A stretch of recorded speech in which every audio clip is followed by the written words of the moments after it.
What's up, everybody?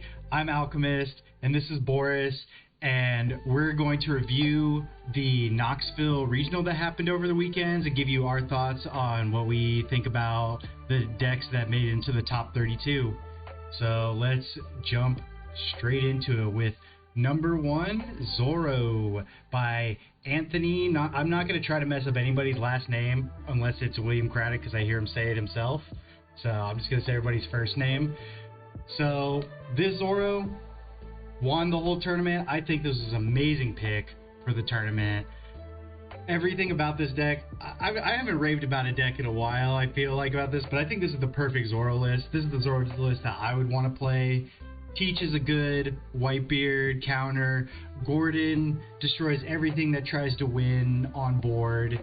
Flamenco, same thing. If your opponent is trying to win from the board, you're going to wreck them.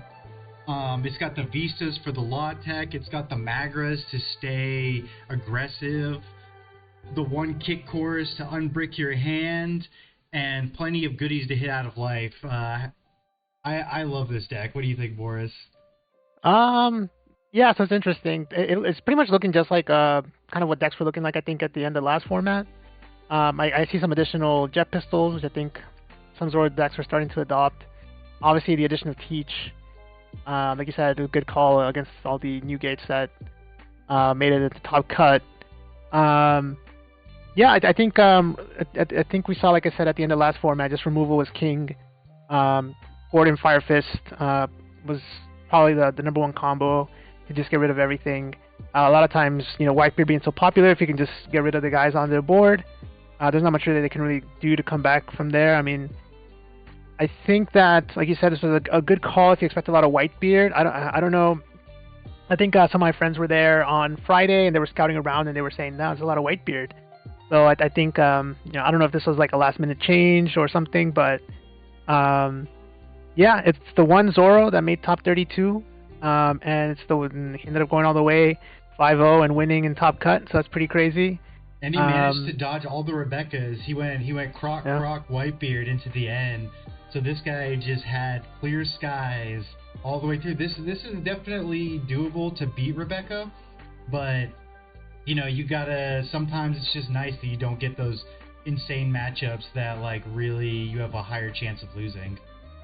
Yeah, I mean, I think,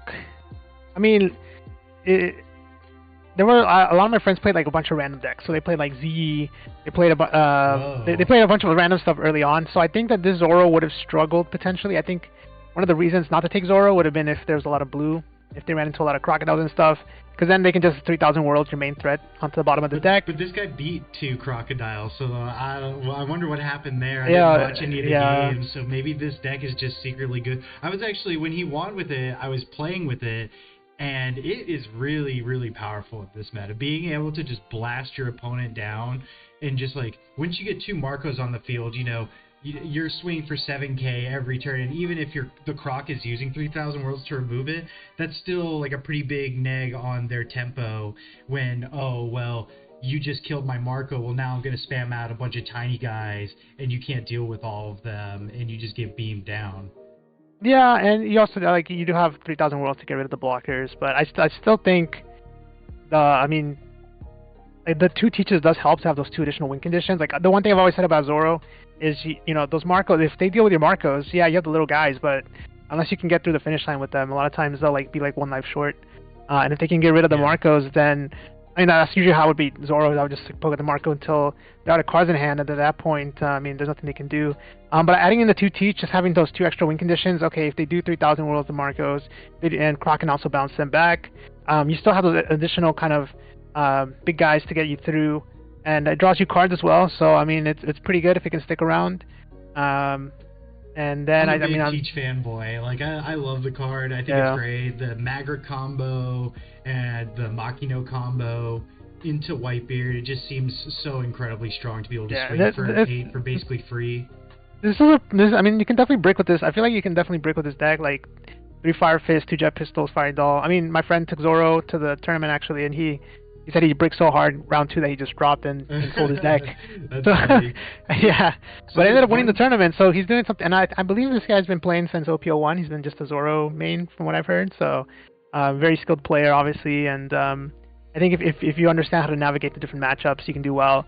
But I would be cautious if you're not familiar with Zoro or you're just taking it because it's one. I would be very careful, and especially at a local scene where the metas at a local is a lot different from big tournaments. So, but yeah, it's funny. Zoro's gonna always be Zoro. It's funny that I think this happened at the beginning of OPO3 also, right? Where the thing that won was a very kind of cheese pick when it came to the no event Zoro, right? That was no event. Like a cheesy pick. Felt like that sort of thing where it's just so well positioned. I feel like it really called out that people haven't labbed out Rebecca or playing in. If we looked at how many leaders were in this tournament, I think we would not see as many Rebecca as I think we should be seeing, considering how powerful the deck is into the meta. I also think it would be really interesting to see how many Zoros were in the tournament, because before this tournament it was Whitebeard and Zoro. Obviously a lot of Whitebeards made top, so I'm assuming a lot of Whitebeards entered the tournament. I'm curious to see how many Zoros, because there's 100 Zoros, only one top 32. We gotta find a way to get this info. Where's this info? Yeah, so I think that'll give us some more indication as to whether Zoro is actually a good pick or not in this format. But if you're skilled pilot and everything goes your way, then you could definitely get there. So. Well, I might pick up this deck just so I can maybe hop off the Whitebeard train for a little bit. I think this deck is crazy into the meta right now.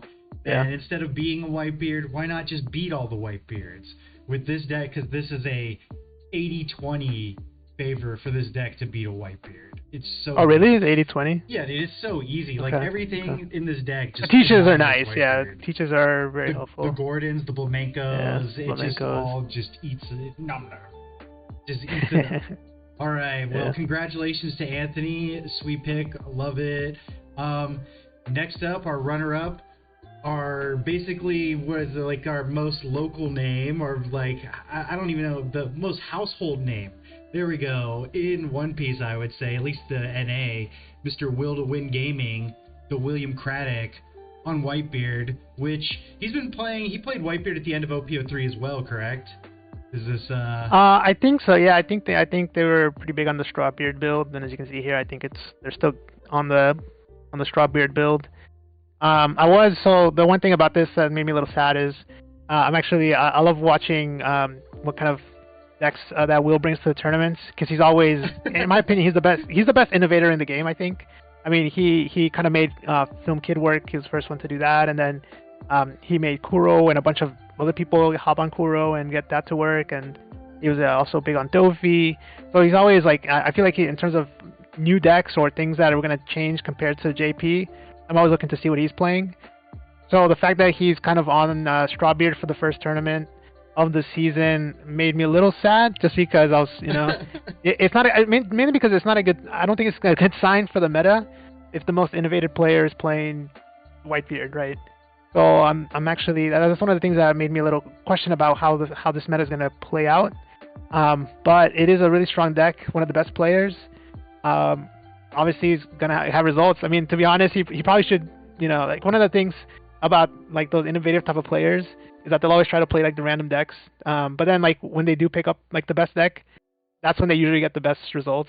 Yeah, he changed his name back. It was, for a second, it was Will to Innovate, and then he remembered his name was Will to Win. And he's like, right? Yeah, he's like, I'm gonna win this thing. Yeah, exactly. He got close. I mean, he just one match away from taking it all, but I just think he ran into a bad matchup. I feel like if it was almost anything else that was in that top, he might have had a better shot.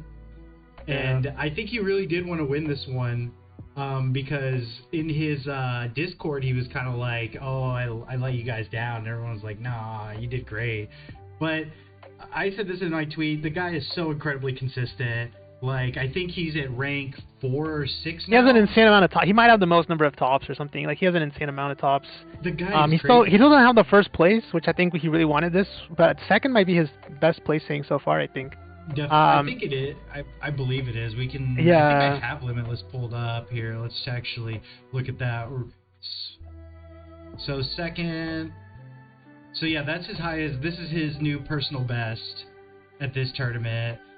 And okay, just to look at one of his very first top was with Whitebeard. So he's just going back. Yeah, I'm guessing that's Strawbeard, but as well. Maybe it was when the first Strawbeard maybe first got popularized. He might have been one of the ones to do it. Oh Yeah. yeah, he See, so I did. mean, that's what I'm saying. He's always on the forefront of kind of what's good against the meta. And so the fact again that he's kind of just starting off, we have a new set, or I think over 100 cards or something. I'm like, I'm sure he's gonna come up with something spicy, and then it's just Strawberry. I was a little sad for the future of the meta here, but in terms of this deck, actually, I mean, for Red Hawks, I think is kind of the main innovation. You're more of a Whitebeard expert than I am, so I don't know, I'm not sure, but Well, this is basically the Osaka list that did well, topped in Japan. It's pretty much the same list. The deck basically destroys everything by saying you don't have enough 2K counters in the deck. And to bring back your point, I do think that Whitebeard is way more susceptible in this meta to be hard countered than it was in the last meta. So I think that if the community increases in Whitebeard, then we also see a chance where Kata dies down, which isn't a bad thing. And then we see the rise of things like Law and Rebecca. I was even thinking, this might make Kid playable again, because if there's going to be a lot of Whitebeard, there might be some sort of Kid list I could put together that might be able to just get through somehow. But we'll have to wait and see on that. Well, Newgate is very linear, so I think that if you can answer the puzzle, then you have like a really good shot to do well. I think that there wasn't enough time in OPO3 for the meta to really step on restricted Whitebeard. But now that pretty much people are going to be innovating again, I don't know why I'm using the word innovating, but actually like learning strategies that do well against Whitebeard from the get-go, hopefully we can see a better second half of the meta, because everyone will actually be good at beating Whitebeard. Yeah, Whitebeard, I feel like if you understand how to beat the deck, then like if you understand how to play against it, like you'll win like 9 out of 10 times or something. Assuming your deck is capable of it. If you're playing some sort of like, depending on the deck, it can be hard. But I think if you're like, I mean, I was almost like not losing to it at all last season at the end of it. So I think the one thing about Whitebeard being so popular, I was thinking in theory crafting before the tournament about the counters I want to play in my deck. People used to play all these 2K counters, but I'm like, well, if Whitebeard's not going to be as popular anymore, you could actually transition over to playing less 2K counters and more 1K counters, and playing more high impact cards in your deck.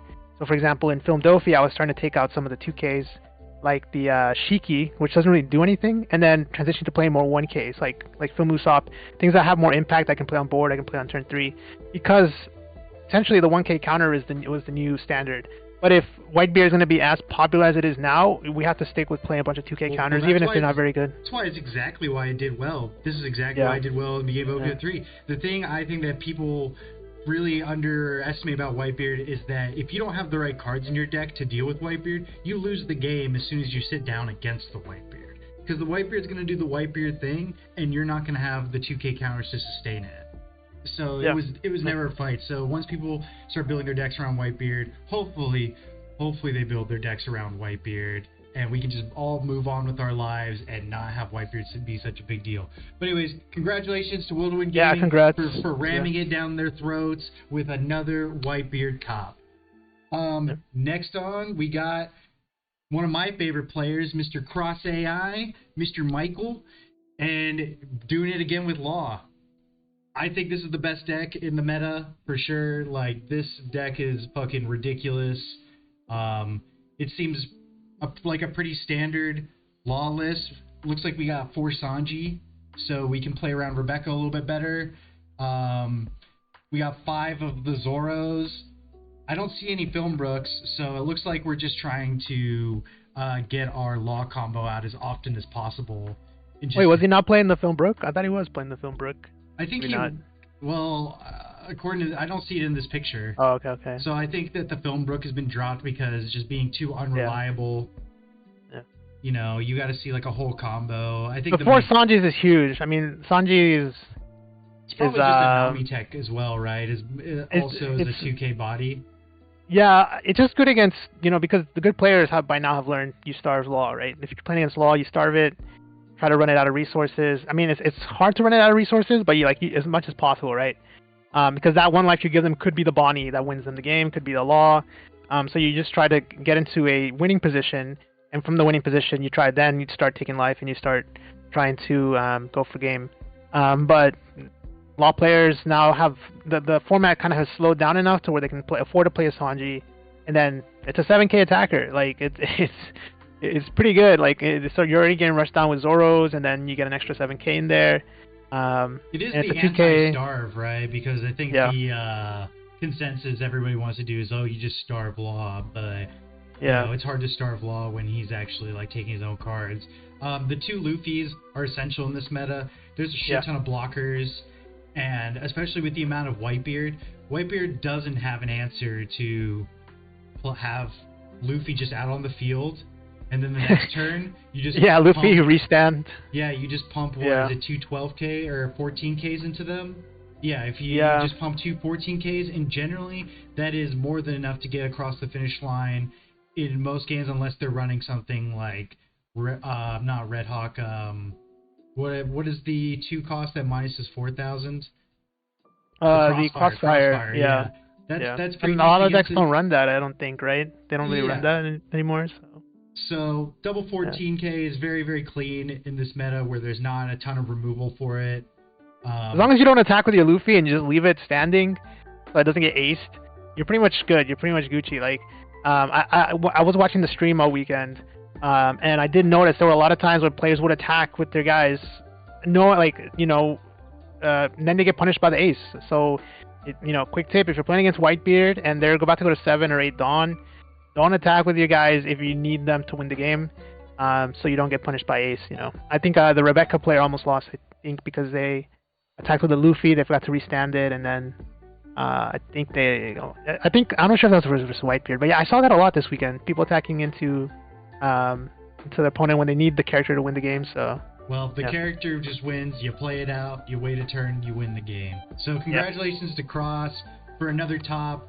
Again, him and Will to Win Gaming, some of the most consistent players in the game, and they just keep showing time and time again that if all the top players don't show up to a tournament, we're just going to take easy spots in the top 8. We'll just take those spots. I think, and I guess maybe we could just take a second to chime in as to why we think it's like that. Like, is it that just the top players, the fundamentals are just so much on a higher level compared to other players? Because, the game, it's not like the game is, incredibly difficult, right? The game is pretty simple in terms of the rules of the game, right? But there are, in terms of countering Dawn, there are a lot of decisions to be made.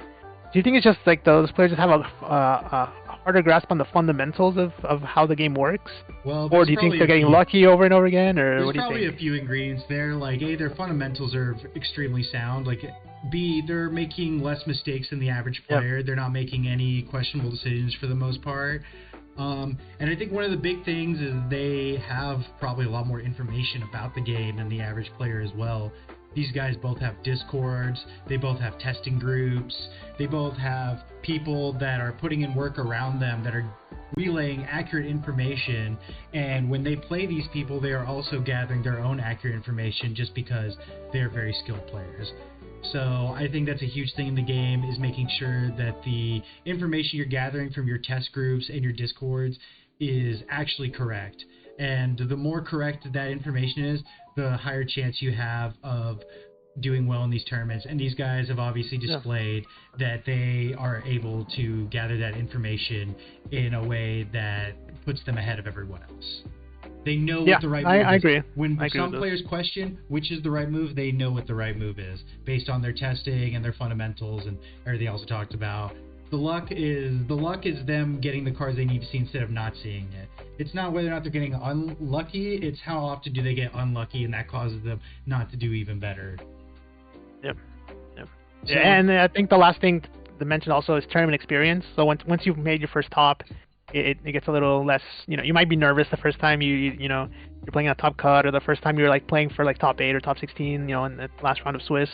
After you do it enough times, like these guys have, like they don't get I assume they don't get nervous, or as nervous as they did the first time, and so they're able to play better and make less crucial mistakes on those important games, So that's another factor I would probably say. We'll have Cross on an interview here soon, so we can ask him a little bit more about what he thinks about that question at all, because I'd be very interested.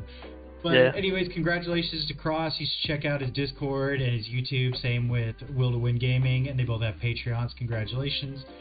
The next deck we have is Croc. We got Grayson with Croc. I don't know a lot about blue or Croc, so I'll let you take this one, Boris. I mean, I'm not. I do play some blue in OPO 3, I think, or whatever. Yeah, I really like Dofi as a deck. Obviously now Crocodile is the better pick for blue.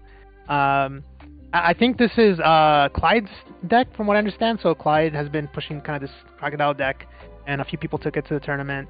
Clyde unfortunately was not able to go because he got tested positive for COVID. He's good though, but didn't want to obviously go and get other people sick. So some people did end up going with this list. Apparently, I think it was from him. And overall, the main thing about Crocodile you have to know, just it's a blocker city. So it's a lot of blockers.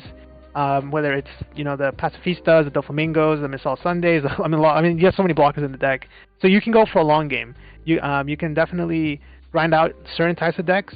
The slower decks, you can grind them out, but you can also potentially get grinded out by them. So I'd say the key thing here is the Miss All Sunday. Now that we have Red Rock available, you essentially have 8 Red Rocks in the deck. You could, theoretically, you could play 4 and then you get 4 back with Miss All Sunday.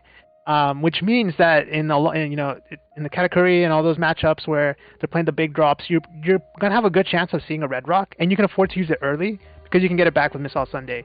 Whereas with other decks, you might have a Red Rock in your hand, but you need to save it, right? You need to save it for when they play like Dofi, like 10-drop Dofi or something. So in those cases, you can't use it right away and it gets stuck in your hand. And if they don't play the big drop, you kind of just might lose with it in your hand. In this deck, you can afford to play it early because you can always get it back. Kaido's also gives them another win condition. So before, we had 4 Mihawks, and sometimes you just wouldn't draw a Mihawk, right? There were games where even with the Dofi, you just don't see a Mihawk. Then maybe you have 2 in life and 2 at the bottom of the deck, and you're not able to develop one on curve. Now you have additional 2 more win conditions with Kaido, and of course Kaido can put a 8-drop back, so that can be Katakuri or whatever. And then, I mean, other than that, it's just like I said, just a kind of value engine. If you can get Sentamaru going, play it, get a Pacifista out if you can survive a turn. I mean, it's pretty much like you can just take him to victory. Yeah, it's almost game. If they have no way to get rid of it, kind of the same issue same problem that we'll talk about soon with Rebecca, where if they stick Orlumbus out, and you can't answer it, it might just be game over. So same thing with Sentamaru here. If you just get a Sentamaru out and right away give value that turn. If it survives, you can keep getting values every other turn. Yeah. And a 6k every turn for like 1 Dawn is like insane. Or I guess technically 3, but for free out of the deck is pretty good. Well, congratulations to Grayson. I bet this deck was fun to play. Actually. Yeah, this is definitely like if I had to play a deck, this would probably either Purple Dofi or this one. For this sure. seems like a little bit more fun. Getting back your Red Rock over and over again seems like a fun thing to do. Yeah. So our next deck, let's see, we got Queen. So I don't like this deck. I think this is the most boring thing you could play. And I usually am not even really like a hater like that when it comes to decks. But this deck, the name of the game is grind out your opponent, heal with your Yamato, heal with your ability, and make your opponent wait, trying to make them run out of cards or something. Or just smack them all with your big guys. This deck is ridiculous. Have you played this yet? I refuse to play this for some reason. I haven't played it myself, but I mean, it is a new style of deck, I think, to the One Piece card game, so I think it does attract a lot of players. People kind of like this, relying on these big boss monsters and then just recovering life. I mean, it is a playstyle, again, that hasn't really been touched on too much in the game. I don't know. It's interesting. I know I was really scared to play something like Rebecca or Crocodile because of the potential to run into these kind of slow decks and that are even slower, and that usually means that they have a little bit of an advantage. So like I was saying earlier, Croc now has like 4 Mihawks and 2 Kaido, so that's 6 win conditions, whereas now this deck is running 4 Katakuris, 4 Yamatos, and 3 Mihawks, so they have more of the big drops. So a lot of times it just comes down to who can develop a big drop and have it stick around for a few turns. The problem with Queen, of course, being that if you have to be low on cards in hand, and if you're attacking, for example, with your Katakuri or Mihawk, and you have 2 cards in hand, your opponent can just remove it. They can spend the whole turn removing it, and if you don't have another one to follow up on, then you're not going to be able to gain life with Queen. So I think the one cool card is just Doflamingo. Like being able to, I guess, put your triggers into your life how you want to while you're healing is kind of cool. But yeah, Doflamingo, and it's, I guess, something to know with the Crocodile deck. If we, just going back for a second, Doflamingo. A lot of times I'm like, man, why are people playing this? Like, I mean, I get it, it can filter your cards, but like, one of the cool ideas I was thinking about is like you could, well, there's two cool ideas with Sentamaru, right? So you can Doflamingo, stack the top 5. If you only want the top 2, then you can draw those 2, and then then shuffle your deck with Sentamaru, right? And shuffle those 3 cards back. And with Sentamaru also allows you to look at, know what's in your life. So if you know what your deck is, deck composition, then you can, when you search for Pacifista, you just look through your deck. Oh, okay, I have like a red rock and 3,000 worlds in life. So then that helps you as well. That is pretty good. Yeah, so Dofi, like, I think Dofi has a lot of like high skill potential in terms of like how you can use it. In Crocodile, I mean, it's also good obviously in Queen. It's a blocker, lets you look stuff up. And more importantly, if there's going to be a lot of Whitebeard, the 4K is going to be important to get around Marco. So, I mean, that's pretty much it. Dofi, good card. Yeah, Dofi's good card, yeah. Next up, we got Black Luffy. What was this guy's name? Who played the Luffy? Orlando. I watched this deck being played yesterday. I convinced Luffy TCG to play it. It seems pretty good, man. Like, with all the Whitebeard and getting free 6K swing, it seems pretty good. The Shanks Kuzan combo can just like accidentally win you a game on the spot. We got Baby Hawkins here in the form of Isuka, which could theoretically be pretty good with all, pretty much with characters trying to win on board. And it can give you a free Dawn to your Luffy. Yeah. No new cards though, right? No cards from the new set on this one. It's all. Wait, is that right? Yeah. All old cards, right? Yeah. It's been doing well in some of the European tournaments. Yeah. Did you know that Luffy is not once per turn? Yeah. I thought it was once per. Yeah, I thought it was once per turn. And then when I realized it's not, I mean, he could kill 3 guys, and then all of a sudden you have like a 9K attacker to finish the turn or something. So the deck isn't that hard to play. I think there's a little bit of ordering things you have to get used to, where you're spending your Dawn so you can unrest it, and you're making sure, how many guys that you are killing to make sure you're getting the right size attacks. And I think with Black in general, the kind of the skill in Black comes in knowing what to discard and when to discard and when to counter. Because cards are a really important resource, more so in this deck than in other decks, because you're discarding to allow your effects. In this case, mainly just Sakazuki, but so knowing like when to counter and what cards to discard, that can really make or break the game. So if you want to play this deck, I would recommend practicing and just kind of trying to think of different scenarios where, okay, I could discard this card or I could discard that card, and kind of go through kind of the lines and see what would have happened in the game if you pitched a different card. I think that's going to be where you can get an advantage using this deck. But other than that, yeah, it's pretty standard, like last format. It seems pretty cool though that such a underrepresented deck can do so well. Yeah, he's good. He's a good leader.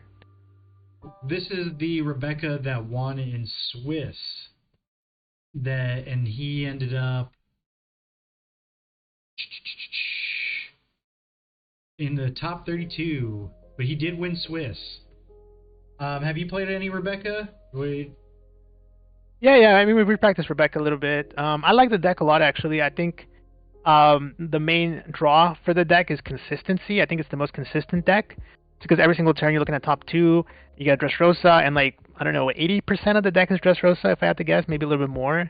The only things that aren't Dressrosa are like the 3,000 Worlds and like the Tashigis, I think. I think the rest of the deck is all Dressrosa. So essentially you are getting to, pick one of 2 every single turn. With Rebecca, you have the ability to attack. You essentially give your characters rush with the Colosseum, like pseudo rush.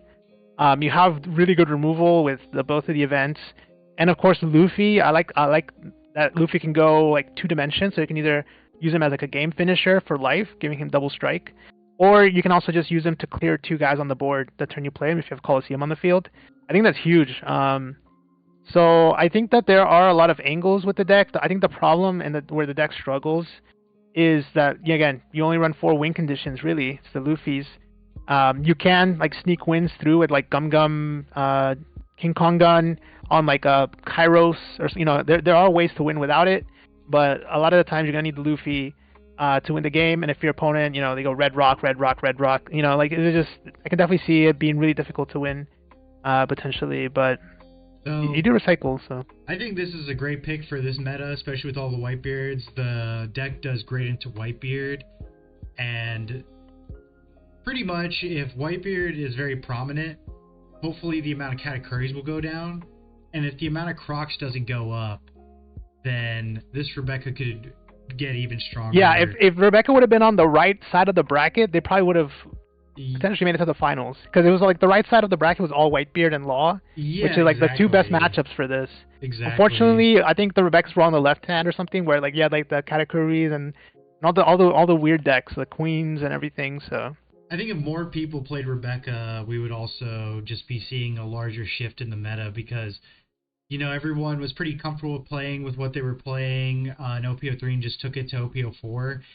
And we saw, the same outcomes usually. But if more people play Rebecca, I think we would see way, way less Whitebeards in the top 32, just because Rebecca, I would say this is probably like, I don't know, 60-40, maybe in a really skilled player, maybe even 70-30 in the Rebecca favor. So yeah. I really hope people decide to play this leader more so we can have a little bit more diverse meta. And again, just pleading with everyone to just like start teching for Whitebeard and play stuff that just stomps Whitebeard so the graphs don't look the way that they do. Yeah, just dodge Katakuri, pretty much. Yeah. And for our last deck that we're showcasing, these are all the decks from the Knoxville tournament, and the last deck I wanted to talk about was this King that topped in a 84-man box, or was a case tournament or a box tournament or something, but there's still 84 people, so I still think it was worth noting. This deck is insane. Like, this is a leader that everyone thinks is just like bottom of the bin, can't do anything, and either this guy's the best player and he just likes meme decks, or the deck actually has something to it. Do you think that this deck have you ever even encountered Pauly before, No, I mean, I know he's going to be big in OPO5. I think this person's just trying to get a head start. He's like, screw OPO4. I'm just going to go straight to OPO5 where Purple's king. And, no pun intended there. So I think that, obviously this guy's trying to flex with the king leader, unless, I think you would prefer to run Kaido as a leader if you're going purple, but who knows? Maybe there was a reason he's playing king, but he was probably just trying to flex. The deck is really interesting in that, three of the cards say draw a card on them. So you have the Miss All Sunday, the Kyushiro, and the Queen. So that's what, like 11 cards that are bodies and draw you a card, and Miss All Sunday also ramps, I believe. So that's like really interesting. Like, there's a lot of value in this deck. It definitely. I might have to test this. This seems like it could like do something. Like in a Whitebeard world, Magellan, Hell's Judgment, even that Luffy getting the rush, the Kaido, all these things are extremely good against Whitebeard. Yeah, I mean, and Kaido just wiped the board. Like, Kid's not a deck anymore. I think one of the Kaido in the past was like, you could Kaido, but then my leader can swing twice, right? And you're probably at one life at that point. So you just lose. So if there's not really like that many leaders that can swing twice, I mean, maybe Kaido could be a thing. I don't know. Like, we'll have to wait and see. There are a lot of triggers now, and I believe Kaido, if you were to play him as a leader, he burns the life, so you don't get the trigger off it. I think that's how it works. So could be like a game finisher that comes out of nowhere that people don't expect. And Hell's Judgment also has an interesting trigger that could catch you off guard if you're not paying attention. So, well, bottom line, pretty cool deck. Maybe it's worth taking. If Black Luffy can do it, maybe this can do it, right? Yeah, we'll have to wait and see. I guess final thoughts is that I think that this Whitebeard thing is ridiculous, but I think that there's actually something to be able to do about it. If we can fix this little part of the pie chart, the rest of this would look great. Like the rest of this diversity is great. I like this. Yeah, like in my opinion, if they, it was less Whitebeard and they banned Big Mom or limit to Big Mom, then we're like in an amazing format. But obviously that's not going to happen, so we just have to kind of just see where the format goes. And just real quick, there was also obviously Katakuri. I think Jonas, one of the did I not cover Katakuri? No, but we can just cover it real quick. So Jonas making, I think, funny story. I think he made top 8 and then dipped as soon as he won his top 16 match to catch his flight. So he got his Luffy and then just dipped from the tournament. Nice. Pretty standard, I think. Just a pretty standard Whitebeard. Sorry, kind of list from one of the top players. Yeah, this is looking like basically the strongest list that I see going around. I think the interesting picks are the Brule. I don't like that card, but probably having, with all the Whitebeards, just having one more blocker up probably can win you a game. And then the Smoothie, I'm assuming the Smoothie is there just in case you were running to a Nami. I know everybody was pretty afraid of Nami this weekend, so I assume that's why the Smoothie there. And you can play it out of life. The 4 Pero Sparrow, that's necessary with all the Whitebeards out there. The card is crazy against Whitebeard. The 7/8, I like that at 2. When it's good, it's good. When it's bad, it's really bad, but you can get rid of it with Shirahoshi, I guess. Wait, is this... running 3 Shirahoshis, you can get a little bit of filter. Then also, there was Green Purple Dofi. I think there were 2 or 3 lists as well that... including my one guy from our locals, Tyler, ended up playing against a Zoro guy in top 32. I think we lost in time. But repping the Green Purple Dofi. Tyler. I think they all lost in top 32, which is a little sad about. Running the Diamante, which is interesting. I know some of the decks were running that, and Bins. Bins is probably a good call if there's going to be a lot of Whitebeard in the meta. I was kind of running a more aggro version with 4 Usops, 4 Brooks, and just trying to take out my opponent's life as soon as possible with the backup of the 10-drop Dofi. But if there's a lot of Whitebeard, I'm not sure if that's going to be the best strategy. So I might have to rethink it. But I think it had a pretty good game plan against some of the other decks. So we're going to see how this one kind of evolves as well. Again, the Shikis might be necessary. I was cutting them, but if there's going to be a lot of Whitebeard, you need those 2k counters. So we'll see. But I guess my only question is why would you play Bins over Zoro? Bins over Zoro? You know what I mean? The 4/6 Zoro? Like, why would you choose Bins? Like, I don't know. You know what I mean? It's like the old style where there's just like a big white box there. I see that he chose 3 Bins instead of 3 Zoros. That's true. The Diamante's cool. I would love to ask him how that worked out for him. I think that's definitely one of the few flex spots in this. Yeah, there's not many flex spots, but that's one of those, yeah. No Queen. It seems like he's kind of talking about the same thing you were too, where he kind of cut down a little bit on the 2Ks because he's not running the full 12 with the Shikis, getting a little bit greedy there, trying to force a little bit more aggro. But this loses to Whitebeard, unfortunately, and it loses to Zoro. Well, it loses to Whitebeard unless you draw your 10 drops, which a guy on stream did draw all 4 10 drops, which was hilarious. Well, everybody was thinking the Whitebeard player was about to quit the game after that. So, that guy's a madman, and if he could do that if any Dofi player could do that every game, I'm sure they would win every tournament, right? Naturally draw all 4, yeah. Is there any other decks I left out? I think that should be it. You might have left out 1 or 2, but I think that should be good for now. Well, either way, those are the things that caught my eye and the things that I wanted to talk about. Is there anything else you wanted to add, Boris?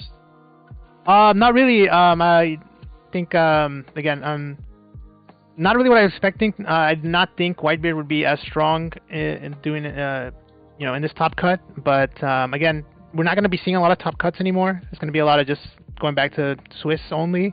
And in those tournaments, we'll have to wait and see kind of what the best strategy is for those. And what really comes out on top, so just have to be patient and see. All right, well, that's going to do it for us. Thanks for watching, everybody. Like and subscribe and follow us on Twitter. Peace.